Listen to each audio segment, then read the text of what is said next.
Jail में संदिग्ध परिस्थिति में हुई युवक की मौत के मामले में पृथला के गांव साजपुर में एक महापंचायत आयोजन किया गया, जिसमें करीब 45 गांव की सरदारी ने भाग लिया।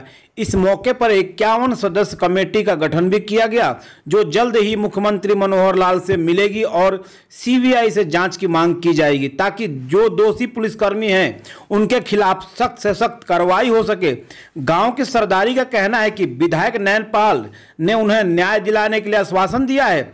इसी मौके पर जेजेपी के जिला अध्यक्ष श्री दुष्यंत चौटाला से मिलकर अपने मामले की जांच की स्तरीय कमेटी बनवाने की भी बात कही गई है। तस्वीरों में दिखाई दे रहा नजारा है गांव साजापुर का, जहां पर आज एक महापंचायत का आयोजन किया गया। आपको बता दें कि गांव साजापुर का एक युवक पे पुलिस ने मामला दर्ज करके उसे जेल भेज दिया था, जहां पर उसकी संदिग्ध परिस्थिति में मौत हो गई थी। ग्रामीणों ने पुलिस चौकी पर पथराव किया था और जेल के समक्ष जोरदार प्रदर्शन कर पुलिस पर गंभीर आरोप लगाए थे। ग्रामीणों की माने तो युवक फौज की तैयारी कर रहा था, लेकिन पुलिस ने बिना किसी वजह से उस पर मामला दर्ज कर मारपीट किया और जेल भेज दिया, जहां पर उसकी मौत हो गई। इसकी जांच का भरोसा उनको विधायक नैनपाल रावत ने भी दिया है। साथ ही उन्होंने मुख्यमंत्री से इस मामले पे सीबीआई से जांच कराने की बात कही है। आज 51 कमेटी के सदस्य की गठन किया गया है, जो विधायक नैनपाल रावत के साथ मुख्यमंत्री से मुलाकात करेगी। पंचायत की गई है जी, लगभग 45 गांव के मौजूद आदमियों की वजह क्या है? वजह ये थी कि सोनी की जो निर्दोष हत्या की गई है उसके उपलक्ष्य में। अगर कोरोना था तो पुलिस वाले उसे पकड़ के ले गए, जो पुलिस वाले उसे अरेस्ट करके ले गए थे, थाने में रहा था, उनके कोरोना क्यों नहीं हुआ? वो टच तो पुलिस में था भाई, पुलिस वालों ने उसको टच किया, टॉर्चर किया। जब उसके टच में थे तो उनको भी कोरोना होना चाहिए था। जब तक उन्होंने कोर्ट में पेश किया, कोर्ट के बाद जेल भेज दिया तो कोरोना हो गया। जब कितने इनके संपर्क में आया, जब कोरोना औरों को के लिए क्यों नहीं हुआ? तो ये तो एक खामखा की एक फिजूल की प्रशासन ने मनगढ़ंत कहानी बनाई है, जो कि बहुत ही दिल दहलाने वाली चीज़ है। इसीलिए जो पब्लिक जो है ना इकट्ठी हुई है, अगर प्रशासन ने इसका दोषियों को, जो पुलिस वाले दोषी हैं जिन्होंने 3rd डिग्री टॉर्चर किया है, अगर उनके खिलाफ कानूनी कार्रवाई नहीं, उनको सज़ा नहीं मिली, तो ये बहुत बड़ा रूप धारण कर सकती है। अभी तो 50 गांव के, कब फिर तो कम से कम 100-200 गांवों का आदमी इकट्ठे होंगे। हम ये चाहते हैं कि हमारी सीबीआई जांच हो और जो फौजी हैं, जो पुलिस वाले हैं, उनके खिलाफ कानूनी। सर, साजापुर गांव की पंचायत में शामिल हुए, क्या कुछ फैसला किया? देखिए, जैसा कि आपको बताया, एक हमारे गरीब समाज का बेटा थोड़े दिन पहले जेल में मृत्यु हो चुकी है उसको, और उसमें कहीं ना कहीं प्रशासन सक्के देरे में। इसलिए आज सर्व समाज ने एक बैठक का आयोजन यहाँ किया। मुझे भी यहाँ आने का मौका मिला, समाज के नाते, समाज के प्रधान होने के नाते।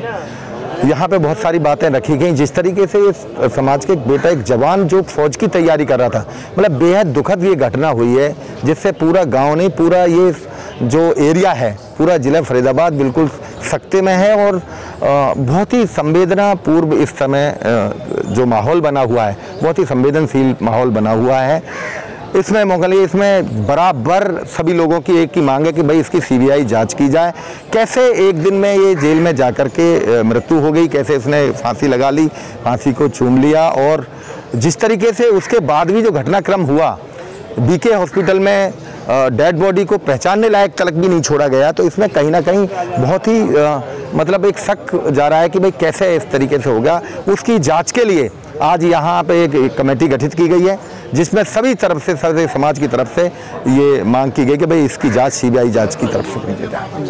तो आप भी कुछ अपने जो समाज के उस पर करेंगे? देखिए, मैं प्रजापति समाज के प्रधान होने के नाते मैं एक भी, और मेरे समाज का बेटा, मेरा गरीब का बेटा, मेरा भाई गया है, मैं बेहद दुखी हूँ इस मामले को लेकर के।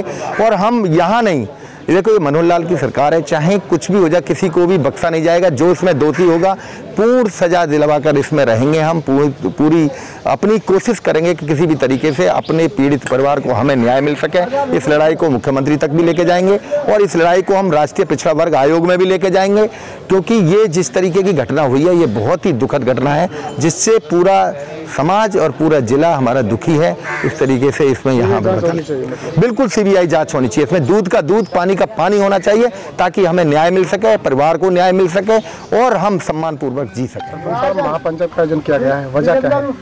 ये महापंचायत छोटी महापंचायत है। यदि हमारे कोई प्रशासनिक अधिकारी ने कोई बात नहीं सुनी, सीबीआई जांच नहीं हुई, तो इससे बहुत ज्यादा विशाल महापंचायत का आयोजन किया जाएगा, जिसमें लगभग 10-15 हजार लोगों की संख्या होगी। और जो पंचायत की गई है उसमें कितने गाँव के जो मौजूदा लोग हैं वो शामिल हुए? कम से कम लगभग 40-45 गाँवों के लोग इसमें शामिल हुए मौजूदा, सरपंच, मेंबर, नंबरदार जो भी मौजूद है। तो क्या कुछ निर्णय लिया जा रहा है, क्या कुछ मांग की जा रही है? इसमें जो निर्णय लिया जा रहा है वो केवल सीबीआई जांच का निष्पक्ष जांच कराने हेतु निर्णय लिया गया है। तो अब कोई फैसला हो पाया है या फिर आगे महापंचायत? इसमें फैसला ये भी हो पाया है जो हमारे खिलाफ झूठे मुकदमे दर्ज किए गए हैं उनको खत्म किया जाए। आगे महापंचायत करने का निर्णय क्यों लिया जा रहा है? इसलिए लिया जा रहा है, यदि हमारी मांग पूरी नहीं की गई तो हमें प्रशासन अधिकारियों ने हमारी मांग पूरी नहीं की तो उसके बाद हमें महापंचायत का रूप देना होगा। क्या अभी प्रशासनिक अधिकारियों से आपकी कोई बातचीत हुई? कोई बातचीत हमारी कुछ नहीं है। वो तो हमारे खिलाफ उल्टा मुकदमा दर्ज कर रहे हैं, कल कर दिया 500 लोग। सीबीआई जांच की मांग करते हैं आप लोग? बस सीबीआई जांच की मांग। ठाकुर साहब, महापंचायत में शामिल हुए हैं शाजापुर में, क्या कुछ फैसले लिए गए हैं और क्या लगता है आपको सरकार आखिर जो सीबीआई जांच कराएगी या नहीं कराएगी? सरकार तो हर तरह से ग्रामीणों के साथ है और हम सरकार के हिस्सा हैं। और मैं खुद स्वयं जो डिप्टी सीएम साहब से दुष्यंत जी से इस बारे में डिमांड करूंगा। और मैंने सो भी 2 दिन पहले सरपंच साहब के सामने सारे सरदारी थे, इलाके के सारे मौजूद लोग थे, मैंने स्वयं में कहा कि बिल्कुल जो है जो भी पुलिस वाला दोषी है, जो भी कर्मचारी दोषी है, उनको बख्शा नहीं जाएगा। जी। आगे ग्रामीणों का साफ तौर पे कहना है कि यदि अगर सरकार और प्रशासन की मांगें नहीं मानता है तो महापंचायत का आयोजन किया जाएगा और उसमें जो है सरकार और प्रशासन के खिलाफ जमकर विरोध किया जाएगा। तो क्या कुछ लगता है? आप सरकार बिल्कुल मानेगी, सीबीआई जांच की तो नौबत ही नहीं आएगी। जी। सरकार इतनी सक्षम है, सीएम साहब और डिप्टी सीएम साहब पूर्ण रूप से सक्षम है। और जो भी हमारे ग्रामीणों की, पृथ्वी क्षेत्र मेरा अपना क्षेत्र है, शाजापुर मेरा अपना गाँव है, संतुष्टि की जाएगी। हमारा बच्चा हो, हमारा परिवार का बच्चा है, संतुष्टि की जाएगी पूरी।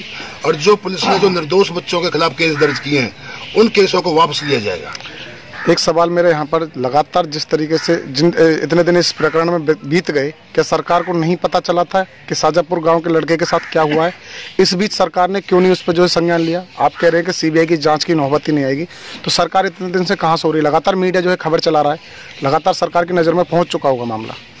ये संज्ञान में आया है पूर्ण रूप से। अभी कई जो ट्रांसफर किए गए हैं और चौकी थाने ये भी चेंज किए गए हैं। इस पर पूर्ण रूप से सरकार की तरफ से कोई कोताही नहीं बरती जाएगी। और मैं स्वयं डिप्टी सीएम साहब दुष्यंत जी से इस मामले में मिलूंगा। क्या लगता है आरोपी को सजा मिलेगी? हाँ, जो इसमें शामिल है? अवश्य सजा मिलेगी।